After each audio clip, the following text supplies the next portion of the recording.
Question year के through data collect करने के बाद सबसे इम्पोर्टेंट और फर्स्ट स्टेप्स क्वेश्चन ईयर के थ्रू वेरिएबल्स और आइटम्स की लॉजिकल कोडिंग करना है।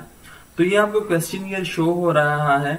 यहाँ पे ये जो फर्स्ट हमारे पास 4 क्वेश्चंस हैं, ये ओपन एंडेड क्वेश्चन है। इसके डेटा को हम SPSS में प्रोसेस नहीं करते।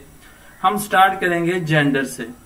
तो यहाँ पे आपको जेंडर शो हो रहा है, तो हम इसकी कोडिंग कैसे करेंगे? ये डेमोग्राफिक वेरिएबल्स का सेक्शन है। तो SPSS के अंदर आप 6 to 8 वर्ड्स जो हैं वो आप लिखें वेरिएबल के नेम को, इससे ज्यादा ना लिखें। उसकी वजह यह है कि जब आप प्रोसेस माइक्रो में रिग्रेशन एनालिसिस वगैरह रन करते हैं तो वहां पे आपका जो लेंथी आपने नाम रखा होगा वेरिएबल का वो एक्सेप्टेबल नहीं होगा, तो वो टेस्ट वहां पे अप्लाई नहीं होगा। तो आप शॉर्ट नाम ही रखें, ठीक है।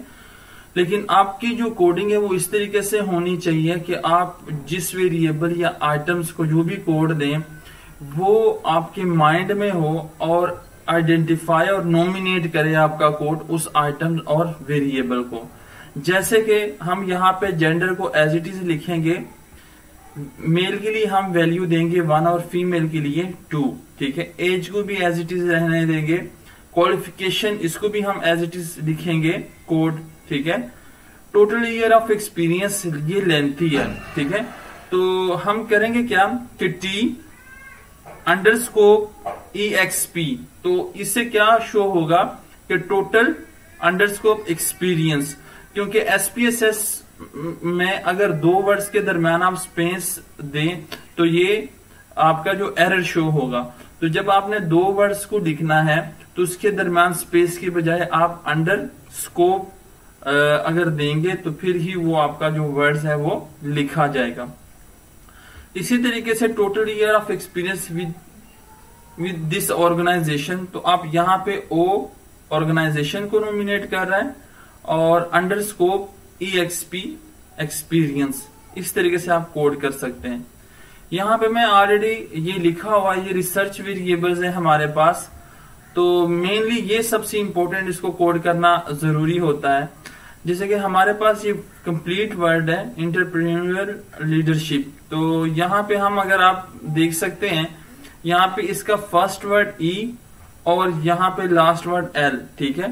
तो ये फर्स्ट क्वेश्चन है, तो हम यहाँ पे कोडिंग इसकी लॉजिकली कर सकते हैं EL1, ठीक है। इस तरह सेकंड क्वेश्चंस के लिए हम यहाँ पे लिखेंगे EL2, क्योंकि ये इस वेरिएबल का सेकंड क्वेश्चन है। तो इस तरह ये थर्ड क्वेश्चन है वेरिएबल का लीडरशिप का, तो ये EL3, EL4, EL5, तो हम इस तरीके से कोडिंग कर सकते हैं। इस तरह क्रिएटिविटी है, तो क्रिएटिविटी जो है इसको आप C से भी कोड कर सकते हैं कि C1, C2, C3, C4। अगर आप ऐसे भी कर सकते हैं CRE1, जैसे कि आपको शो हो रहा है।